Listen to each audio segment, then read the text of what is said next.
ভোটের আগের দিন ঠাকুরগাঁও জেলা জামায়াতের আমির বেলাল উদ্দিনকে ৭৪ লাখ টাকা সহ সৈয়দপুর বিমানবন্দর থেকে আটক করেছে পুলিশ। কুমিল্লা, সিরাজগঞ্জ ও শরীয়তপুরে টাকা সহ আটক হয়েছেন আরও ৩ জামায়াত নেতাকর্মী। বরিশালের বাবুগঞ্জে ১,০২,০০০ টাকা ও নির্বাচনী স্লিপ সহ ২ বিএনপি কর্মীকে আটক করেছে সেনাবাহিনী। জামালপুর ও চট্টগ্রামে টাকা সহ ২ স্বতন্ত্র প্রার্থীর ৬ সমর্থক আটক হয়েছে। গ্লিটারের টুইন লেমন ও অ্যান্টিব্যাকটেরিয়াল ফর্মুলা বাসনকে চকচকে জীবাণুমুক্ত করে আমাদের দেয় গ্লিটার গ্যারান্টি।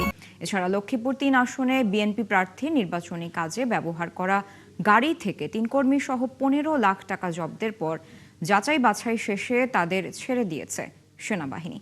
আমাদের সহকর্মীদের পাঠানো তথ্য ছবিতে দেখুন প্রতিবেদন।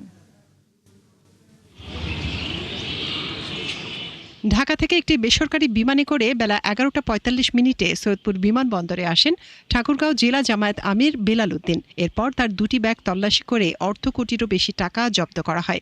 পরে তাকে আটক করে পুলিশ। এ সময় জিজ্ঞাসাবাদে তিনি অসুস্থ হয়ে পড়লে তাকে হাসপাতালে নেওয়া হয়। আর এর আগে তিনি পুলিশের কাছে জানান এগুলো তার ব্যক্তিগত টাকা। কিসের টাকা এগুলো? ব্যবসা। কিসের ব্যবসা করেন? গার্মেন্টস। এ বিষয়ে এক সংবাদ সম্মেলনে ঠাকুরগাঁও ১ আসনের প্রার্থী দেলোয়ার হোসেনও দাবি করেন এসব টাকা দলের নয়, তার ব্যক্তিগত।